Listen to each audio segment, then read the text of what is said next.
자, 오늘 하나님 말씀은 잠언 말씀입니다. 잠언 18장 12절.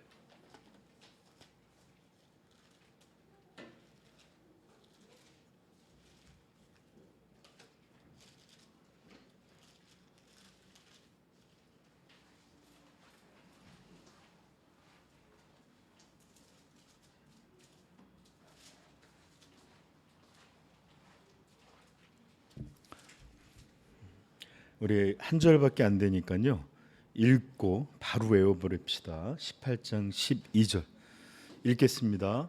사람의 마음의 교만은 멸망의 선봉이요 겸손은 존귀의 길잡이니라. 아멘. 다시 한번요. 사람의 마음의 교만은 멸망의 선봉이요 겸손은 존귀의 길잡이니라. 아멘.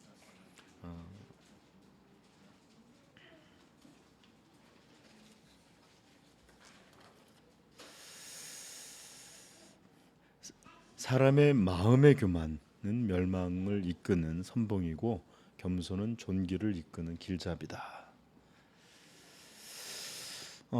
여러분, 하나님의 말씀 성경은 한 권임 하나이죠, 그렇죠? 우리가 보지만 그러나 또한 그것은 오래된 시기와 바닥으로 울리기 전에 저자들이 다른 모두 66권의 각 권으로 이루어져 있습니다.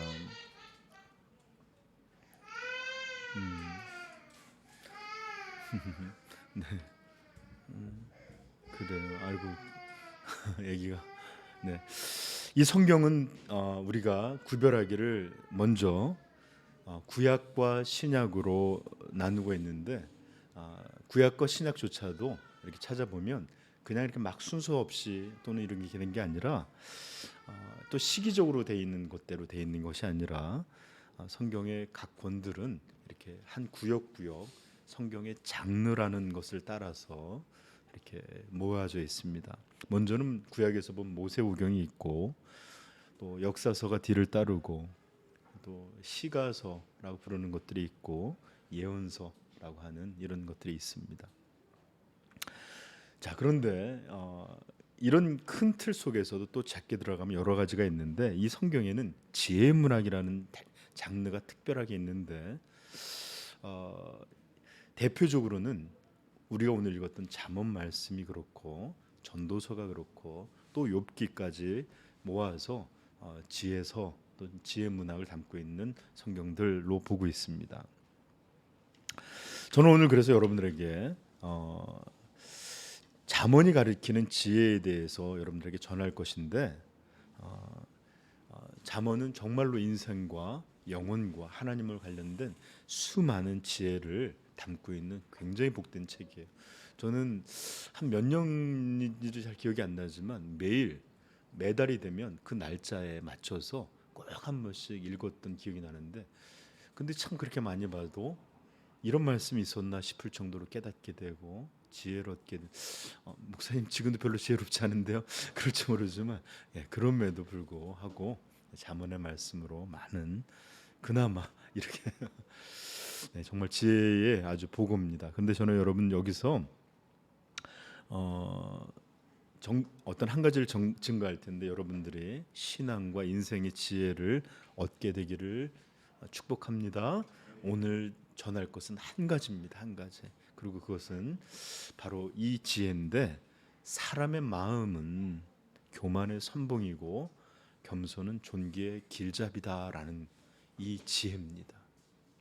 영어로는 이것이 조금 더 선명하게 직접적으로 표현되어 있는데 사람의 무너짐, 사람의 이런 어떤 멸망, 사람의 나락 그 전에 항상 사람의 마음 속에 교만이 있다. 그리고 또 말합니다. 겸손은 반드시 죄송합니다. 영광, 존귀는 반드시 그 전에 겸손이 앞서고 있다라는 말을 이게 바로 NIV가 보여주는 그대로의 말로 직역한 거예요.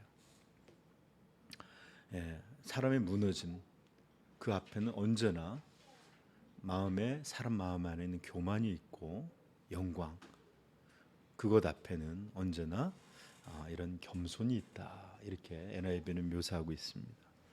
그래요. 이 지혜는 단순합니다. 명료합니다.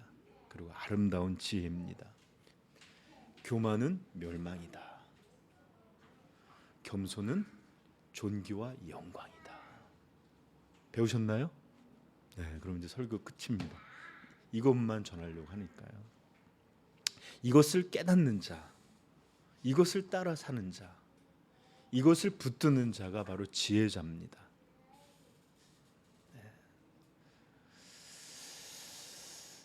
여러분 잠언에 있는 수많은 지혜 중에 오늘 읽었던 이것들은 잠언이 가리키고 있는 아주 중요한 지혜 중에 하나예요. 그건 뭐라고요? 교만은 멸망, 겸손은 존귀. 이것이 잠언이 가리키고 있는 핵심 지혜 중에 하나입니다. 성경은 이것에 대해서 잠언에만 말씀하고 있지 않고 거듭 반복합니다.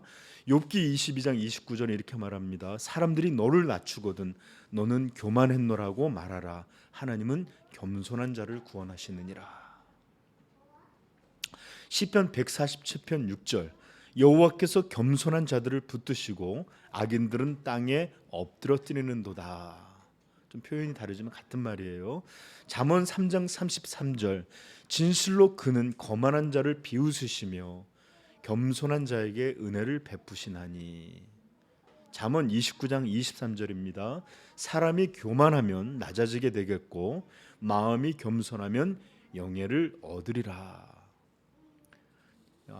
아주 비슷한 몇 가지만 찾는 거지 다 찾으려면 어마어마합니다. 야고보서 신약에 가면 야고보서 4장 6절에 이렇게 말합니다. 그러므로 일렀으되 하나님이 교만한 자를 물리치시고 겸손한 자에게 은혜를 주신다 하였느니라. 베드로전서 5장 5절은 이렇게 말합니다. 젊은 자들아 이와 같이 장로들에게 순종하고 다 서로 겸손으로 허리를 동이라. 하나님은 교만한 자를 대적하시되 겸손한 자들에게 은혜를 주시느니라. 아멘. 네.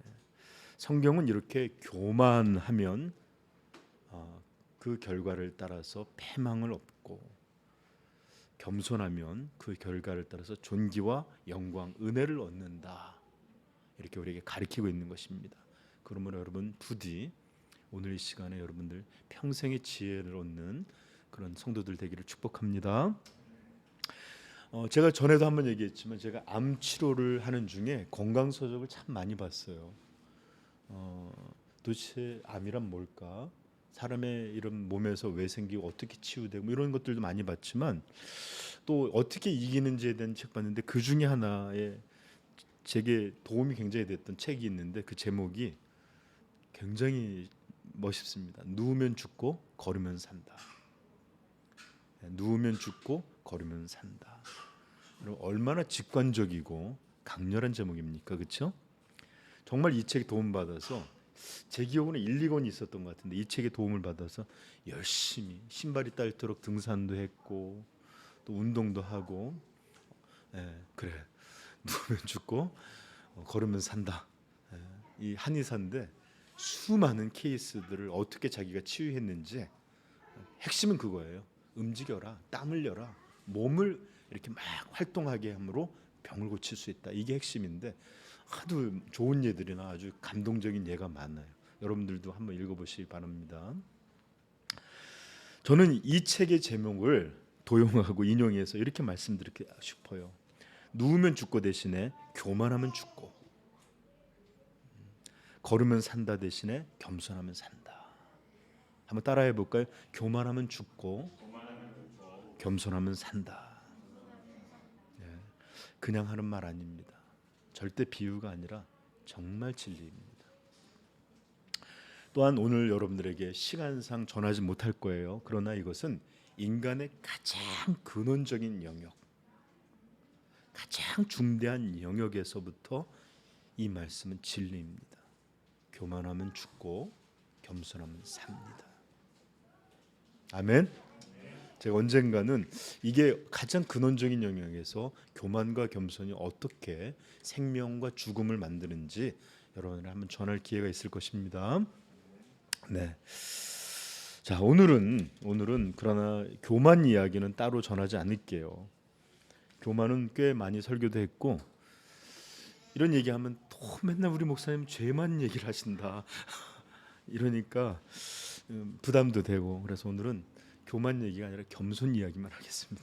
겸손. 네. 물론 그러다 보면 여러분 교만과 겸손은 사실은 두 개는 아니잖아요, 그렇죠? 따로 떨어져 있는 게 아니라서 같이 나오긴 하겠지만 겸손을 위주로 여러분한테 전하도록 하겠습니다. 여러분 혹시 교만한 사람을 좋아하시는 분 있습니까? 여러분 제가 지켜보는 바에 의하면 교회뿐만 아니라 세상에 나가서도 지 잘났다고 하고 그냥 언제나 자기를 뽐내고 아는 척하고 있는 척하고 잘난 척하고 이렇게 막 자기를 높이는 사람을 좋아하는 사람 한 명도 본 적이 없어요.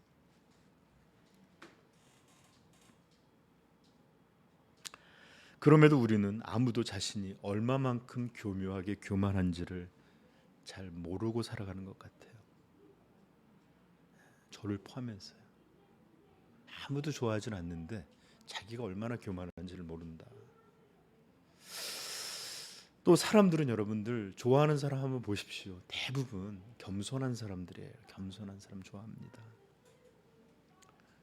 그런데 또 우리 자신을 보면 얼마나 이것이 우리에게 부족한 요소인지,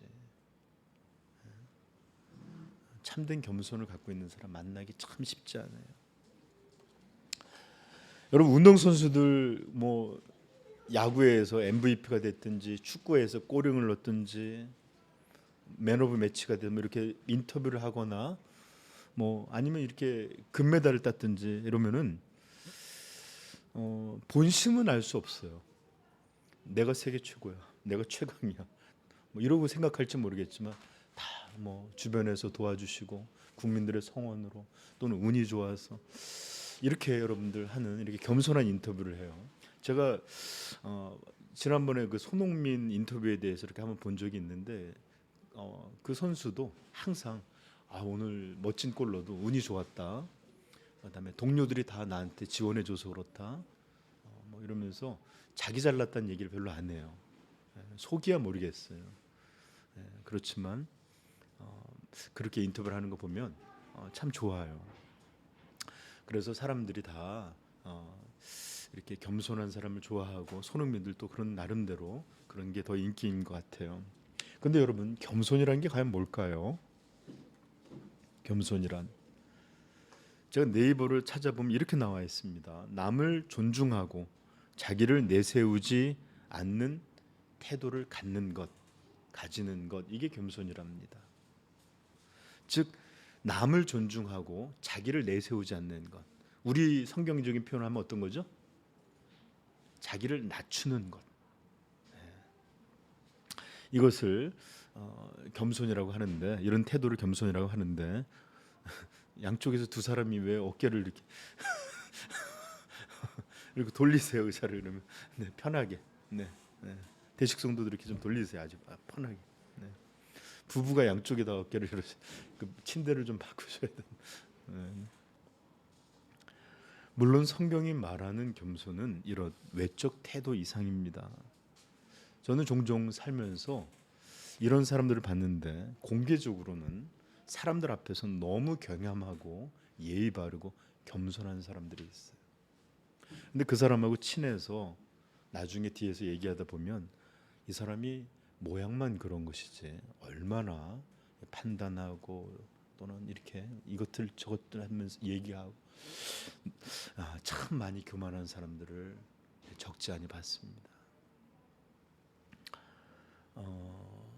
그래서 이렇게 성경이 말하는 건 그냥 단지 일본 사람들이 갖고 있는 그냥 뭐 스미마센 하는 이렇게 이런 게 아니라 이런 겉모습이 아니라 성경이 말하는 겸손은 철저히 마음의 일이고 태도를 넘어서 존재와 관련된 존재의 영역입니다.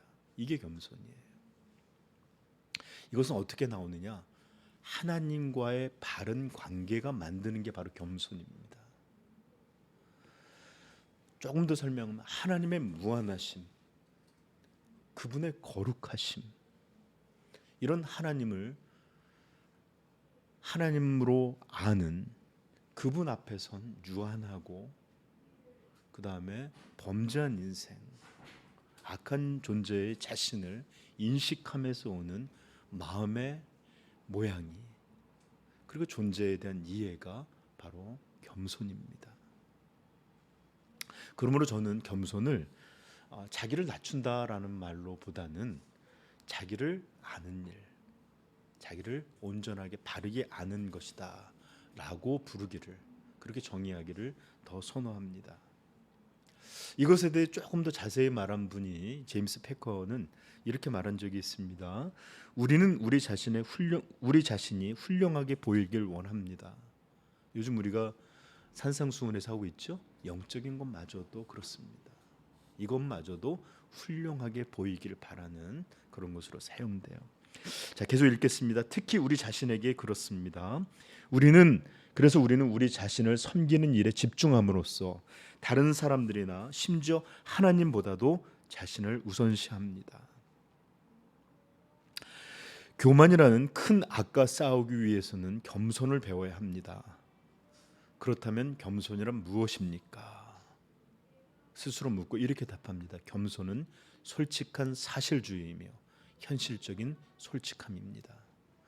교만은 그저 자랑하고 연기하고 가장하는 것인 반면에 겸손은 사실을 직면하는 것에 뿌리를 두고 있습니다.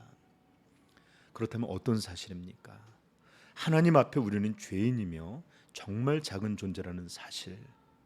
우리 모두는 전능하신 하나님의 손안에 있기 때문에 우리 자신이나 다른 사람의 미래를 만들어 가거나 조종하는 데 약하고 무능하다는 사실. 우리의 교만이 우리를 부추겨 똑똑하고 박식한 채 하게 하는 모든 거칠애 속에 우리의 어리석음과 바보 같음이 잠복해 있다는 사실. 날 때부터 우리 자신에게 매혹되어 있으며 행복과 성취와 성공을 이루는 것에 항상 집중하고 있다는 사실. 우리 자신을 넘어 하나님을 의식해야 하는데도 불구하고 습관적으로 자신을 의식하고 남이 자신을 어떻게 생각하는지에 대해 염려하고 있다는 사실들 말입니다. 이런 사실들에 직면할 때 우리 자신을 사실 그대로 보게 되어 그 작아진 상태에서 겸손이 자라나게 됩니다.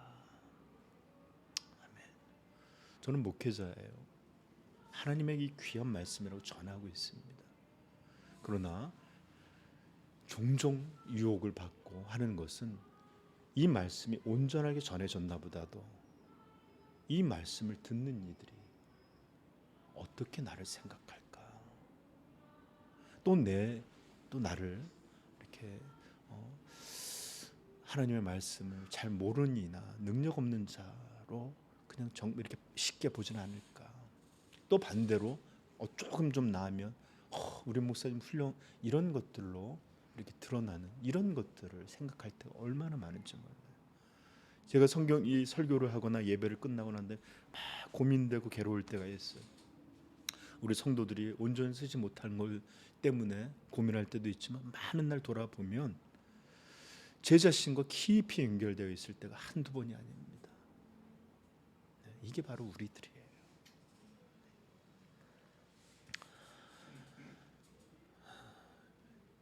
여러분, 질문하고 싶어요. 여러분들은 겸손하십니까? 여러분은 겸손하십니까? 이 질문은 아주 중요한 질문입니다.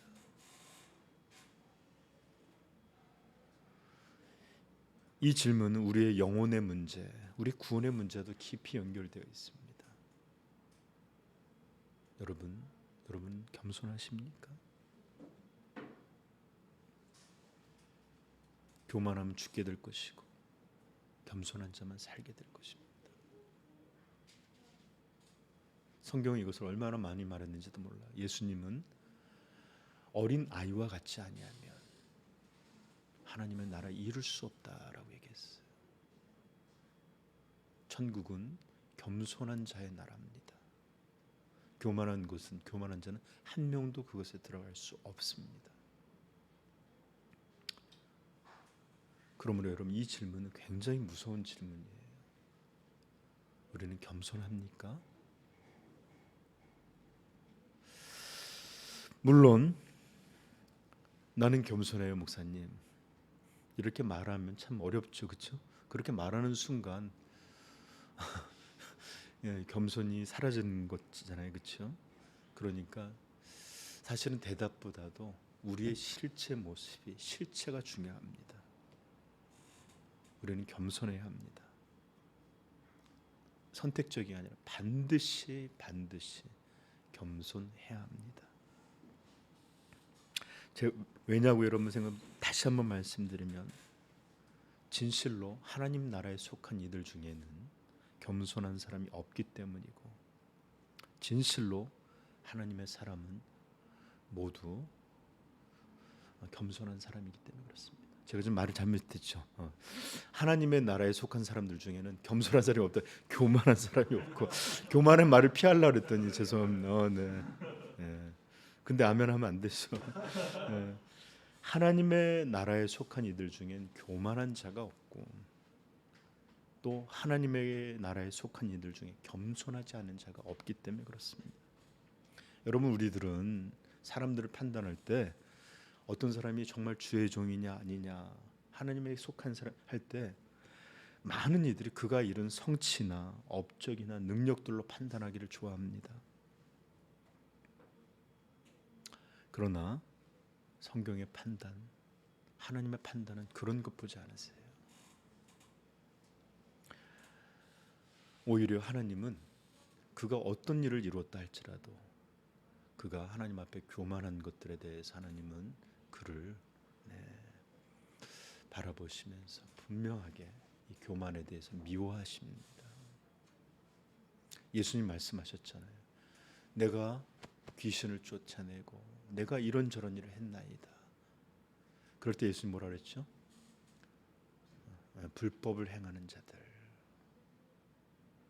참된 성도의 모습을 갖고 있지 않는 이들, 이런 날은 하나님 나라에 들어가지 못하고 버리워져서 태워질 뿐입니다.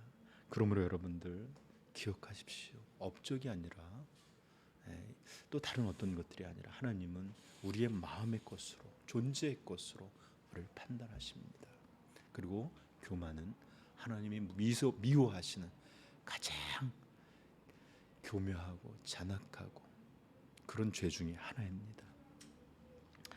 그러므로 진실로 그분의 자녀는 교만할 수 없고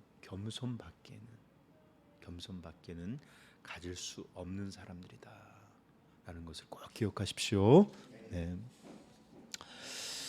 자, 오늘 저는 여러분에게 이제 겸손이라는 것이 얼마나 귀한 것인지 간략히 전하려고 합니다. 그리고 겸손만이 참된 존귀와 영광을 이끈다라는 것을 여러분들한테 좀 짧게 증거하면서 우리들이 이것들을 통해서 지혜를 얻는 그런 시간이 됐으면 좋겠습니다. 그 시작을 모세로부터 이야기하려고 합니다. 사실은 많은 이들을 하려고 준비했는데 준비하다 보니까 내용이 너무 많아져서 모세밖에 못할 것 같아요. 자, 모세의 출생은 우리가 잘 알고 있습니다. 이스라엘이 남자들이 전부 위협이 된다는 이유로 나일강에 버려져서 죽어졌는데 이 모세의 부모는 이 아이를 그럴 수가 없어서 키우다가 아이의 소리가 커지니까 이제는 어쩔 수 없이 다른 가족의 생존을 위해서도 이 아이를 버려야 됐어요. 그래서 애절한 부모의 마음에도 불구하고 이 나일강의 바구니에 이렇게 띄워져서 보낼 수밖에 없었습니다. 그런데 그때 하나님은 놀라운 은혜의 기적으로 이 바구니를 공주가 발견케 하고 이 아이는 이 바로의 궁에 들어가서 이 공주의 아들로 왕자로 자라가게 됩니다. 그리고 그는 거기서 통치자들이나 권력자들이나 귀족이나 가질 수 있는 최고의 교육을 받게 됩니다. 그래서 수많은 당시 문명의 최고의 정점에 있던 이집트의 이런 모든 것들을 그는 배우게 되는데, 그럼에도 불구하고 그는 자신의 뿌리를 잊지 않았고, 한 애굽인이 히브리 사람을 치자 그는 주위를 살핀 후에 무술도 배웠던 것 같아요. 그죠? 왜 안 그러겠어요, 그죠? 타닥 죽이고 또 모래에 묻어버립니다. 그리고 이제 다음 날 나갔는데 히브리인들끼리 서로 치고 싸우고 있었어요. 그래서 이제 그것을 왜 같은 동족끼리 그러느냐 그랬더니 이 두 사람이 그를 쳐다보니 뭐라고 말하느냐. 출애굽기 2장 14절. 그가 이르되 누가 너를 우리를 다스리는 자와 재판관으로 삼았느냐. 내가 애굽 사람을 죽인 것처럼 나도 죽이려느냐. 주위를 살펴도 아무도 본 사람이 없을 것 같았는데 소문이 난 거예요. 모세가 두려워하여 이르되 일이 탈로 되었도다. 바로가 이 일을 듣고 모세를 죽이고자 하여 찾는지라. 모세가 바로의 낯을 피하여 미디안 땅에 머물며. 이 일이 40대 때 일어났던 일인데 무려 40년, 80세 때까지 그는 미디안에서 양치는 자로 살아가요. 그래서 정말 성경 속에 잊혀진, 기억나지 않는 사람처럼 그렇게 살게 됩니다. 그런데 어느 날이었어요. 양을 쫓던 어느 날 호렙산에 올랐는데 떨기나무라는 불이 붙었는데 나무가 타지 않는 거 보면서 너무나 신기해서 그것을 보러 가는데 하나님은 그 불 가운데서 모세를 부르시고 이스라엘의 신음소리를 내가 듣고 너를 보내노니 너는 가서 나의 대리자가 되어 이스라엘을 구원하라 라는 말씀을 듣고 보내심을 받는 그런 일들이 바로 모세의 일들이죠. 근데 여러분, 왜 하나님은 우리 대식성도나 이럴 때 다 40언저리에 있네요. 왜? 근데 지금보다 더 오래 살던 때니까 40이면 한 20대 좀 전후 또는 30대까지 봐야 되겠죠. 이렇게 팔팔하고 건강하고, 그 다음에 그 사람은 동포애가 있었어요. 그리고 정의감이 있었어요. 그리고 동포에 대한 책임의식, 이런 것들. 그 다음에 또 하나님이 특별하게 나게 여기다 있었게 하신 것, 무언가 사명이 있을 것이라는 이런 것들에 대한 의식이 갖고 있었던 그런 때에 왜 그때 일어나셔서 동포들이 그들로 다 헐리우드 영화처럼 다 그에게 모이게 하고 딱 할 때 일어나서 이런 구원을 이루지 않았을까요?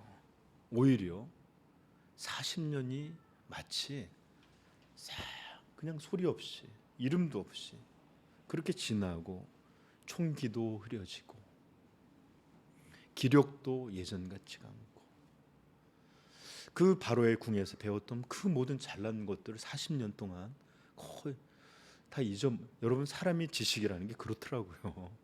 좀 뭔가 잘하다가도 몇 년만 내비두잖아요. 우리 잘 쓰던 공구를 몇 년만 내면 녹슨 것처럼 사람의 기억력, 교육, 이런 것도 그래요. 심지어 말입니다, 위안부로 끌려갔다가 외국에 홀로 남게 돼서 동남아에 남게 돼서 했던 할머니가 계셨는데 한국말을 싹 잊어버렸어요. 모국어잖아요. 태어나서 첫 번째 배운 말인데도 불구하고 오랜 세월 그렇게 떨어져 있다 보니까 그 말을 싹 잊어버렸어요. 40년이면 바로의 궁에서 어떤 걸 배웠다 할지라도 거의 잊어먹을 그런 나이 아닙니까? 그래서 내가 너를 보내노라 그랬더니 사람들이 믿지 않을 거예요. 누가 이런 말을, 제 말을 믿어주겠습니까? 나같이 이렇게 늙고 평생 이제 그 양치는 자로 살아와서 이런 촌부를 누가 믿어주겠습니까? 그랬더니 지팡이를 던지라 뱀이 되기도 하시고 손을 넣어서 또 문둥병이 나기도 하고 어깨도, 이런 기적을 보이니까 이렇게 보이면 널 믿을 거다 그랬더니 갑자기 이제는 전략을 바꿉니다. 하나님, 난 말을 잘 못하는 사람입니다. 이제는 안 믿을 거라 그러더니 말을 잘 못하는 사람입니다. 뺍니다. 긴 얘기가 나오는데 네, 4장 출애굽기 4장 10절부터 제가 읽어드릴게요. 모세가 여호와께 아뢰되 오 주여 나는 본래 말을 잘하지 못하는 자니이다. 주께서 주의 종에게 명령하신 후에도 역시 그러하니 나는 입이 뻣뻣함으로 혀가 둔한 자. 이렇게 달달하게 얘기를 잘하네. 혀가 이렇게 부드럽게 못한다는 거 잘하면서 참 미안합니다. 여호와께서 그에게 이르시되 누가 사람의 입을 지었느냐? 누가 말 못하는 자나 못 듣는 자나 눈 밟는 자나 맹인이 되게 하였느냐? 나 여호와가 아니냐? 이제 가라. 내가 내 입과 함께 있어서 할 말을 가르치리라. 그랬더니 모세가 또 이럽니다. 모세가 이르되 오 주여 보낼 만한 자를 보내소서. 나는 자격도 능력도 없습니다. 이런 뜻이에요. 여호와께서 모세를 향하여 노하여 이르시되 레위 사람 내 형 아론이 있지 아니하냐? 그가 말 잘하는 것을 내가 아노라. 그가 너를 만나러 나오나니 그가 너를 볼 때 그의 마음에 기쁨이 있을 것이라. 내가 그에게 말하고 너는 그에게 말하고 그의 입에 할 말을 주라. 내가 내 입과 그의 입에 함께 있어서 너희들이 행할 일을 가르치리라. 그가 너를 대신하여 백성에게 말할 것이니 그는 내 입을 대신할 것이요 너는 그에게 하나님같이 되리라. 너는 이 지팡이를 손에 잡고 이것으로 이적을 행할지니라. 이렇게 막 얘기하고 그제서야 이제 할 말이 없으니까 이제 다시 애굽으로 돌아가는 장면이 나옵니다. 여러분 이렇게 자신 없어하고 이렇게 거룩한 일, 하나님 앞에 쓰임 받는 이 사명으로 선택됐고 또 동족의 신음소리에 대해서 하나님이 하는 이런 복음의 소식을 갖고 가서 전하고 구하라는데 안 믿을 거예요. 나는 입이 둔해. 입 둔하다는 얘기를 왜 이렇게 잘해? 그럼 몇 번을 얘기해도 하나님 노하실 정도로 이럴 정도로 그는 빼고 있습니다. 왜 이럴 때 하나님 열심히 있고 사명이 있다고 생각하고 건강하고 총기도 배움도 넉넉할 때가 아니라 왜 이렇게 바보같이 아무것도 못해요? 난 아니에요. 이럴 때 하나님 사용하실까? 우리는 그 이유를 사도행전 7장에서 통해서 짐작해 볼 수가 있습니다. 우리 사도행전 7장으로 한번 가볼까요? 7장 20절부터 읽겠습니다. 이건 스데반의 설교 속에 등장하는 내용입니다.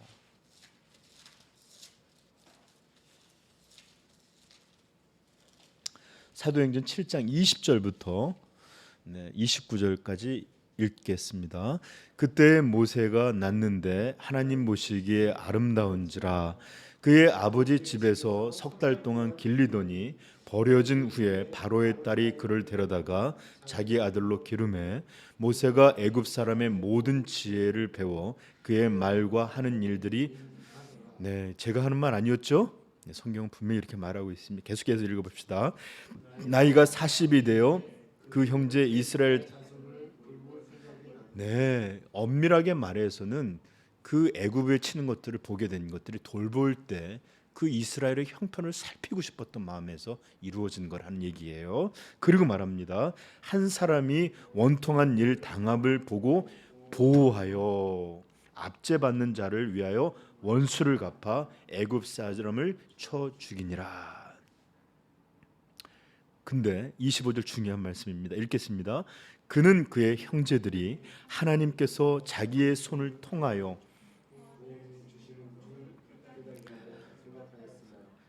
그들이 깨닫지 뭐라고요? 그는 그의 형제들이 하나님께서 자기의 손을 통하여 구원해 주시는 것을 깨달으라고 생각하였으나 그들이 깨닫지 못하였더라. 계속 읽어봅시다.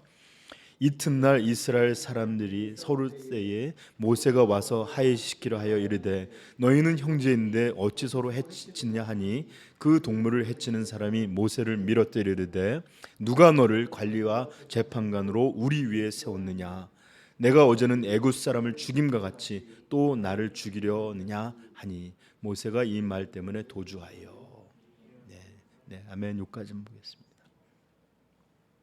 여러분 모세는 스스로 이렇게 말했습니다. 형제들이 하나님께서 자기의 손을 통하여 구원해 주시는 것을 깨달으리라 생각하였으나, 이 말이 뭐예요? 분명히 하나님께서는 나를 애굽의 왕자가 되게 하셨고 이 많은 것을 배우게 하셨고, 이런 일들이 그냥 우연이 아니다. 하나님의 뜻 속에 있다. 그러고 생각하는 거야.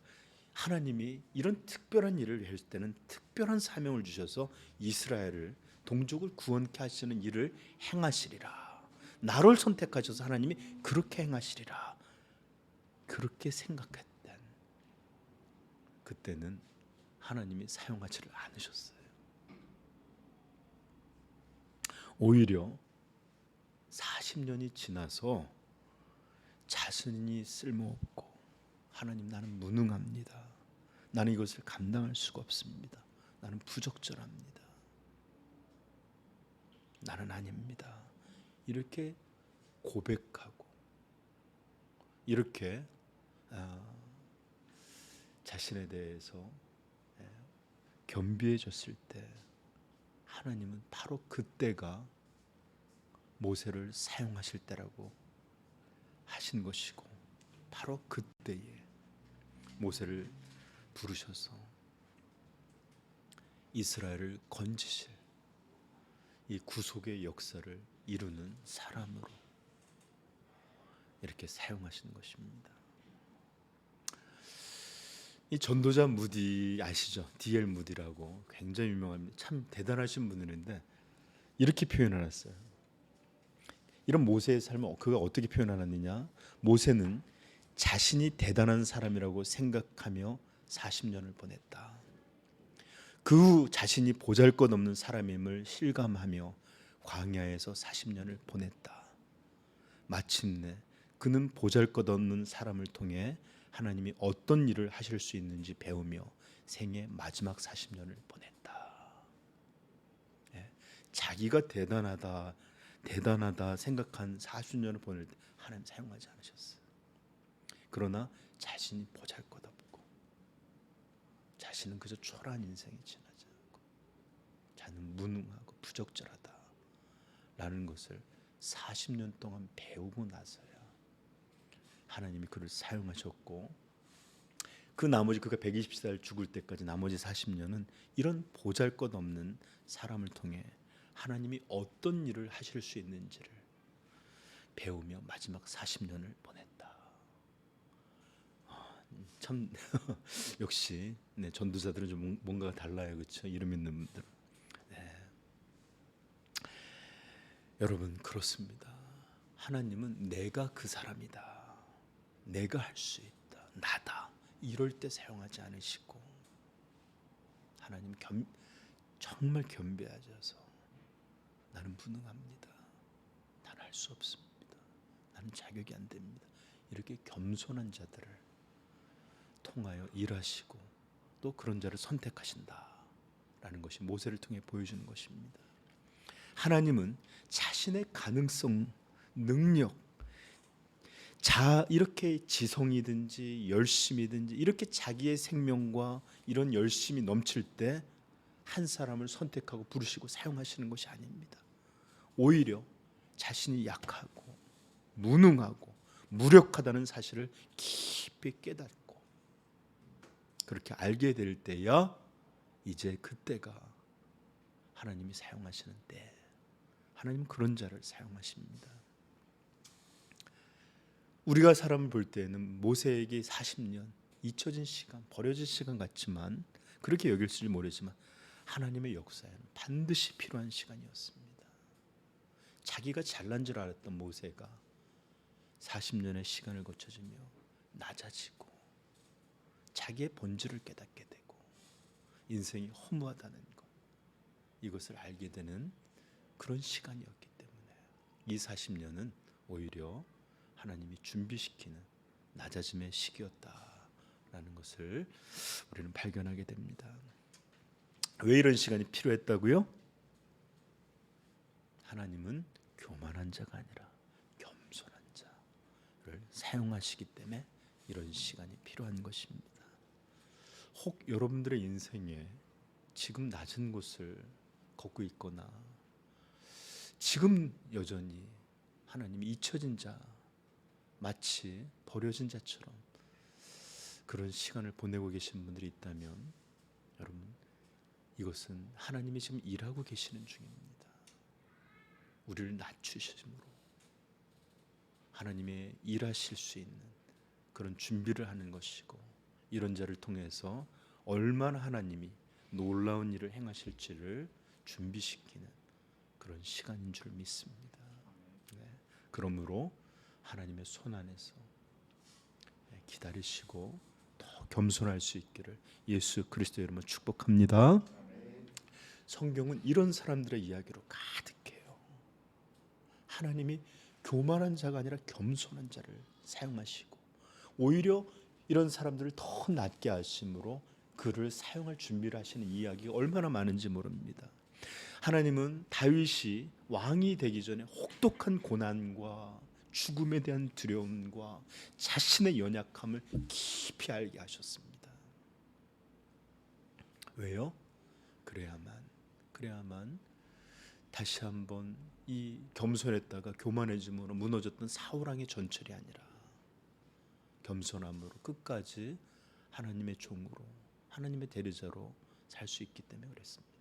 그래서 하나님은 다윗이 먼저 왕 되기 전에 그를 겸비케 하고 연약한 자신을 발견하게 하고, 오직 하나님만 나의 산성이시오, 구원이시오, 칼이시오, 방패시오, 이런 일들을 고백하는 일들을 먼저 만든 후에야 그를 왕으로 이렇게 세워주셨던 그런 모습을 봅니다.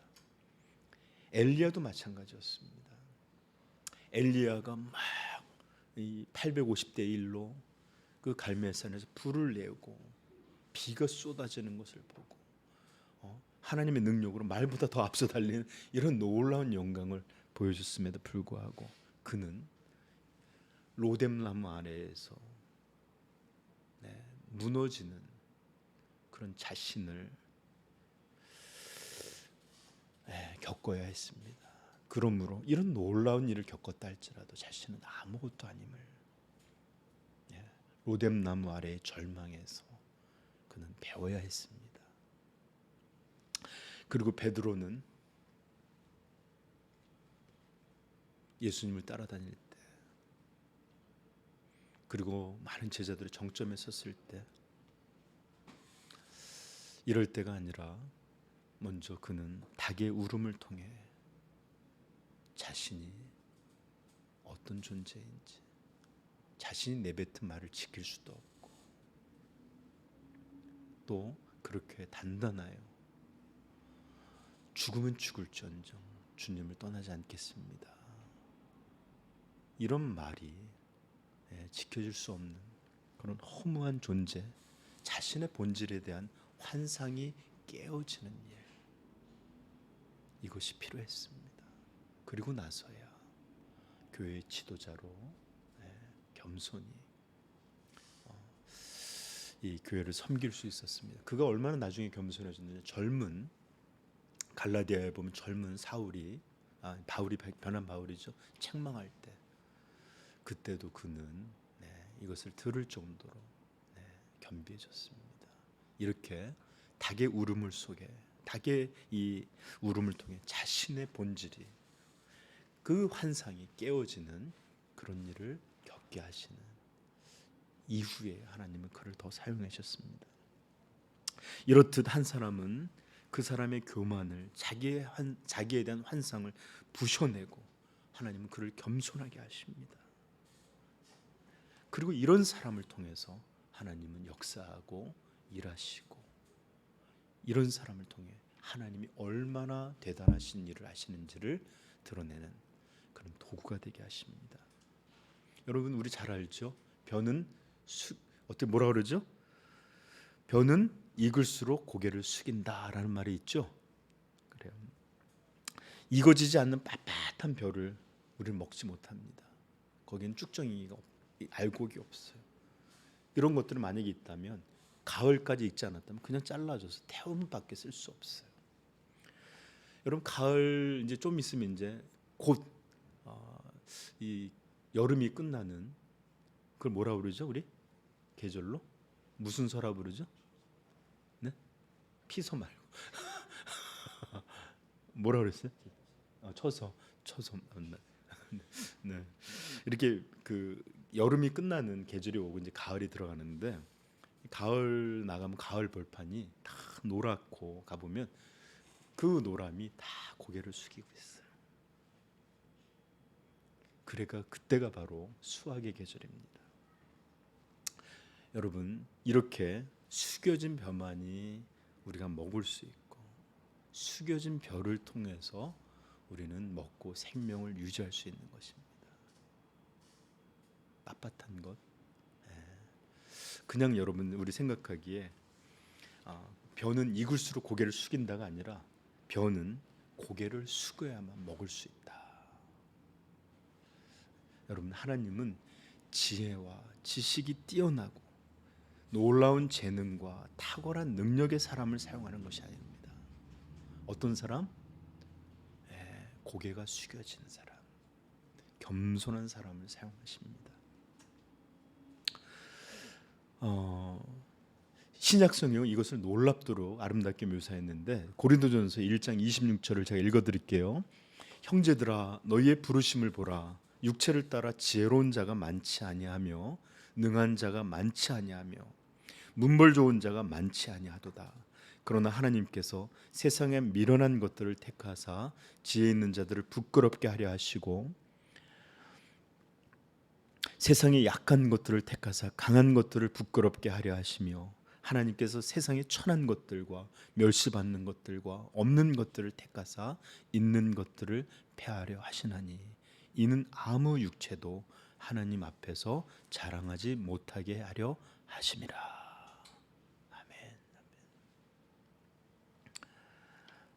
여러분 하나님께서는 자신이 미련하고 약하고 천하다라는 것을 온전하게 깨달은 겸손한 자를 높이기를 원하십니다. 왜요? 아무도 하나님 앞에서 자랑함으로 교만해지지 않기를, 하나님 필요 없는 자들로 그렇게 나아가지 않기를 바라시기 때문에 그렇습니다. 여러분 하나님이 우리를 사용하지 않는 것은 미련하기 때문이 아닙니다. 무능하기 때문도 아닙니다. 이 인성이 천박해서도 아닙니다. 어리석음 때문이 아닙니다. 하나님이 우리를 사용하지 않는 이유는 자기의 본질을 깨닫게 된 겸손이 없기 때문에, 그것에 부족하기에 우리를 사용하지 아니하시고 우리를 높여서 강한 자를 부끄럽게 하시고 우리 같은 천한 자를 택하서 존귀한 자를 부끄럽게 하시는 이런 일을 아직도 행하실 수 없는 그런 상태이기 때문에 그렇습니다. 여러분 생각해 보세요. 만약 이런 중에도, 이렇게 자기가 모자람 중에도 하나님이 그를 사용하셔서 높이시고 나면 이것이 자기 지혜예요, 자기 능력이요, 자기 열심 때문에 이루어진 거라고 생각하지 않겠어요? 이런 사람들의 결말은 뭡니까? 자기를 높일 뿐입니다. 더욱 자신을 의지하고 더욱 자신을 자랑하고 자신에서 기초해서 살 뿐입니다. 이런 사람들은 하나님 필요로 하지 않습니다. 아니 오히려 해같이 여깁니다. 왜 내가 드러나는 일을 못하게 하고, 왜 이렇게 자아가 할 수 있는 이런 것들을 방해하는 존재로밖에 느껴지지 못하는, 이게 바로 교만한 마음입니다. 하나님 없이 스스로 높아진 마음입니다. 그리고 이런 이들의 마음은 반드시 멸망과 사망으로 스스로 나아가게 됩니다. 그러하기에 하나님은 자신이 약하고 미련하고 어리석고 이런 것들을 깊이 알 줄 아는, 그런 자기의 본질을 깨달을 줄 아는 그런 겸손한 자를 통하여 역사하시고 그런 자를 높여서 강한 자를 부끄럽게 하시는 이 놀라운 이런 구속의 일을 이루시는 줄을 여러분 깨닫게 되기를 축복합니다. 성경은 베드로전서 5장은 이렇게 말합니다. 젊은 자들아 이와 같이 장로들에게 순종하고 다 서로 겸손하게 허리를 동이라. 하나님은 교만한 자를 대적하시되 겸손한 자들에게는 은혜를 주시느니라. 6절 말합니다. 그러므로 하나님의 능하신 손 아래에서 겸손하라. 지금 여러분들 겸손케 하시려고 하고 있어요. 하나님의 능하신 손은 때가 되면 너희를 높이시리라. 아멘. 그러므로 하나님의 능하신 손 아래에서 겸손하라. 때가 되면 너희를 높이시리라. 바로 이것이 오늘 잠언이 가리키고 있는 지혜입니다. 이것이 바로 오늘 우리가 배워야 될 영적 진리이고 평생의 교훈입니다. 이것이야말로 성도가 존귀로 나아갈 수 있는 유일한 길임을 여러분들이 알게 되기를 다시 한번 축복합니다. 이런 놀라운 모습이 가장 선명하게 드러나 있는 예는 바로 우리 주 예수 그리스도 안에서입니다. 여러분 너무 잘 아시는 말씀이죠. 빌립보서 2장 5절부터 11절 너희 안에 이 마음을 품으라.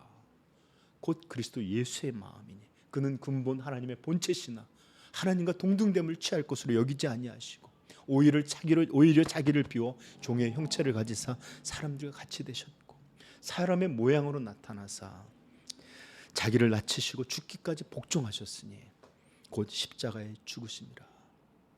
이러므로 하나님이 그를 지극히 높여 모든 이름 위에 뛰어난 이름을 주사 하늘에 있는 자들과 땅에 있는 자들과 땅 아래에 있는 자들로 모든 무릎을 예수의 이름에 꿇게 하시고 모든 입으로 예수 그리스도를 주라 시인하여 하나님 아버지께 영광을 돌리게 하셨느니라. 아멘. 하나님은 이렇게 겸손하게 낮아진 이를 높이셔서 이러므로 하나님이 그를 지극히 높여